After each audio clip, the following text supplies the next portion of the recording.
Hey guys, it's Mathel here once again, and today I wanted to show you a comparison and tell you all about the Hand of Action and Wisdom build based off of crit versus non-crit.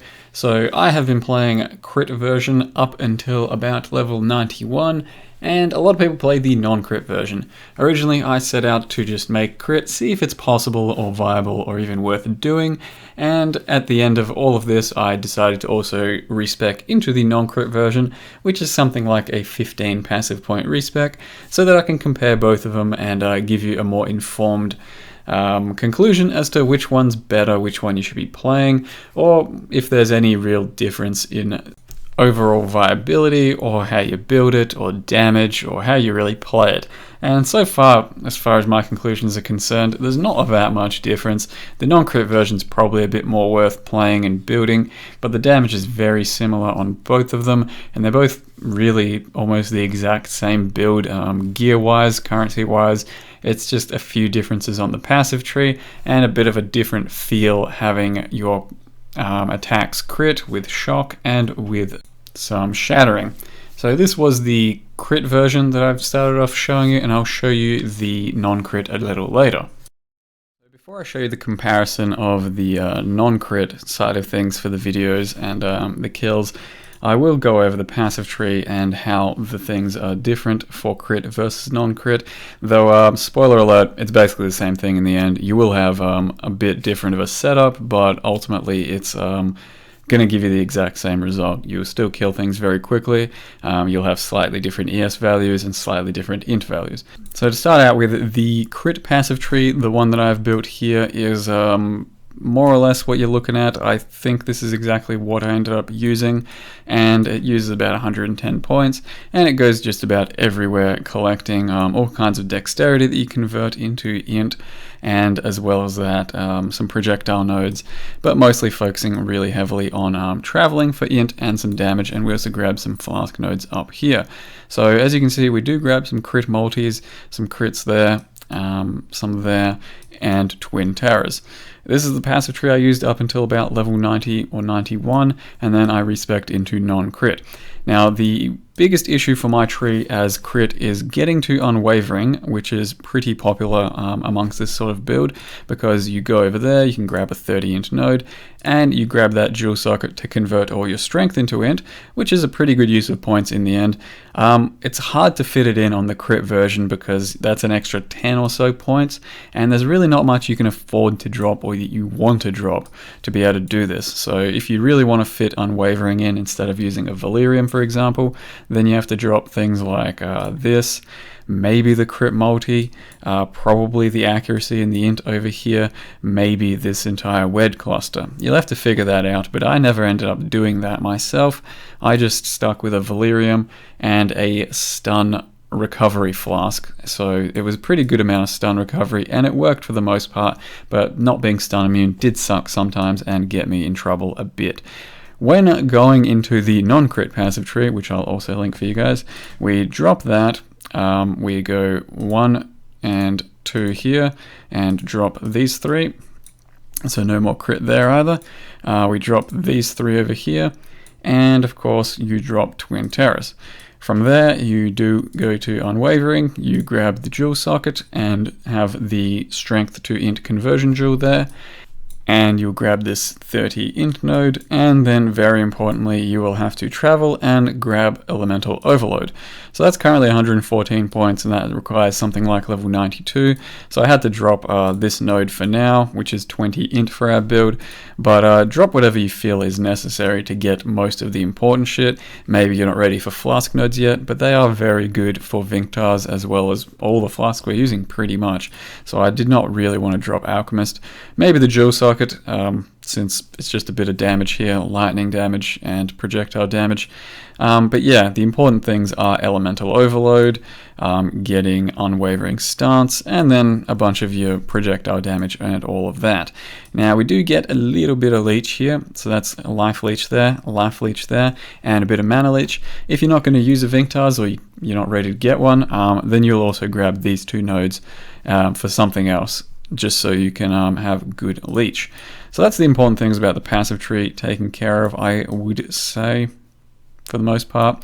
You can also afford to drop this node for attack speed 10 proj.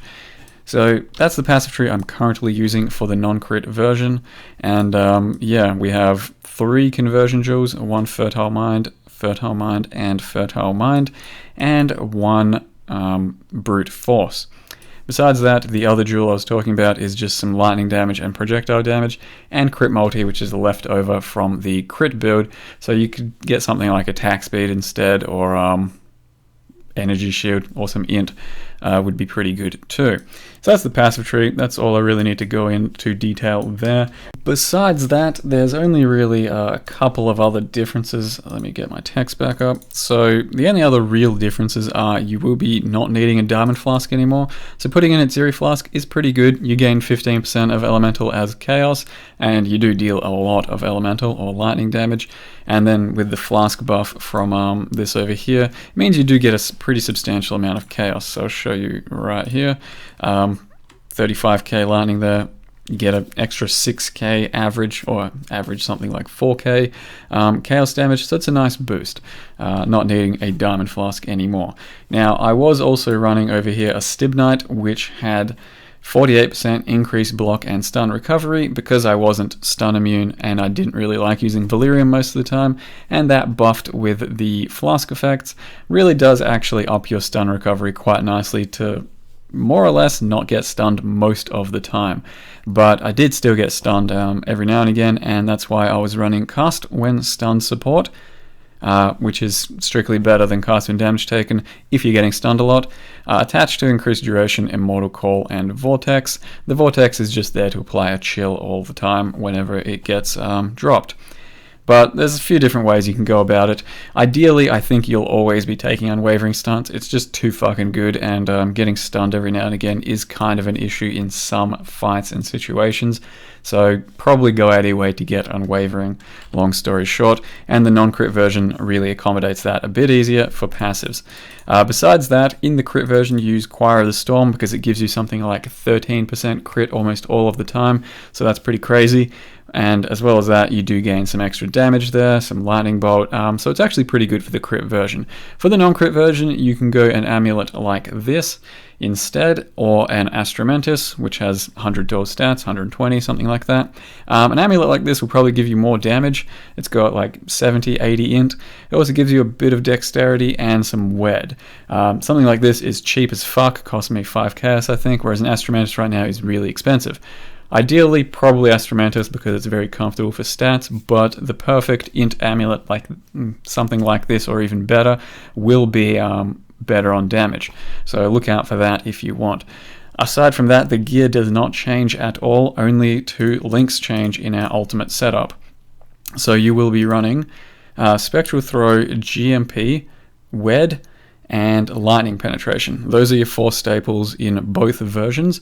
If you're going crit, you will then run crit strikes, and finally crit multi. If you're non-crit, you will run added lightning and elemental focus, or faster attacks instead of added lightning. So it doesn't really matter too much about our links overall, or the gear in general, because the crit version just runs those 2, and that means you will still be shocking and freezing things while doing the crit version, and that's pretty fucking enjoyable, I'm not gonna lie. I enjoyed it a lot more than the non-crit, just because we'd freeze and shock almost all of the time. When you're non-crit version, you run elemental focus instead, and your shock comes entirely from the Vinctar flask. You won't be freezing anything, of course, and you won't really be shocking anything yourself. Things will just be shocked. So that does get annoying in some cases, and I'll show you what I mean later. There was one other change I should mention. I went from running Herald of Thunder, Herald of Ice, Curse on Hit, and Assassin's Mark on the crit version to Shatter and Shock, and then apply Assassin's Mark, and that was my easy curse setup as well as getting power charges. From then, for the non-crit version, you go Wrath instead for your 50%, and then use Curse on Hit with, well, that doesn't even do anything anymore, but Curse on Hit, Orb of Storms, and Conductivity. So you do gain an actual curse for damage, I suppose, compared to Assassin's Mark, which is mostly there for our utility. So that is also pretty damn good. Now, as far as my actual damage numbers were concerned, on the left-hand side for my text right now, those are my crit numbers, and those are the crit links, or text for the crit version. So I was 1050 int, I hit 88% hit, that was with a ice golem up, and I had about 60 crit with power charges. As well as that, my unbuffed DPS just standing around in the hideout was 45k, and buffed with frenzies and power charges was 84k. In the non-crit version, standing around in my hideout, I have almost exactly the same DPS in total, is what I should say. 38k unbuffed, and then when you get full frenzy and full frenzies up as well as elemental overload, I hit, I think, 88,000 buffed. So that's roughly the same for tooltip, just as it is. Plainly. When you have full flasks up, my crit version had 100k DPS, whereas the non-crit version has 115k, and that's because a series promise exists in that setup, so it's slightly more on the damage side of things. However, of course, there is some reliability for the non-crit version, because there's no crits to rely on, diamond flask not to rely on, power charges not to rely on, and as well as that, we do gain quite a bit of int from the build itself, from the change in neck and some passives. I gain about 240 int from this setup, largely because we're traveling over here, gaining some int, and also some int over here, and then I get a neck here which gives me a lot more int than this one, but that doesn't really result in much more damage. It just results in about 600 or 700 more energy shield, so it's a little bit safer and more reliable, especially because we also grabbed our unwavering stance. So these last few clips are from the non-crit version, and all in all, I can't really tell too much difference for the most part between the two versions while doing Uber Itziri, Shaper, and Guardians. The non-crit version might feel a bit more reliable and safe because it does have unwavering, but unwavering is probably something you need to move towards on the crit version anyway. All that you can really say is you can't shock anymore with the non-crit version whenever you run out of Vinctar, which can be a little bit of a problem on some of the split ad phases here, for example, on Uber Itziri, but for the most part it's not really going to change too much overall for the playstyle of either build, and it's not really going to mean much. So the crit version doesn't really have any benefits aside from, well, feeling cooler because crits and shocking and freezing, whereas the non-crit version has slightly better DPS, slightly easier passive management, slightly higher energy shield, and well, slightly smoother playstyle, I'll probably say. It just feels a bit more bland without the crits and all that. All in all, both versions did take down everything rather well and rather easily, and I would probably play the crit version if I had a choice, just for the feel of the crits, but I would recommend the non-crit version to you, as I think it is probably a smarter choice overall, and gives a bit better performance. That said, do whatever the fuck you guys want to do. Thank you very much for watching, and I'll see you guys next time. I will be playing this one for maybe another day or two, and feel free to join in and watch that in the coming days.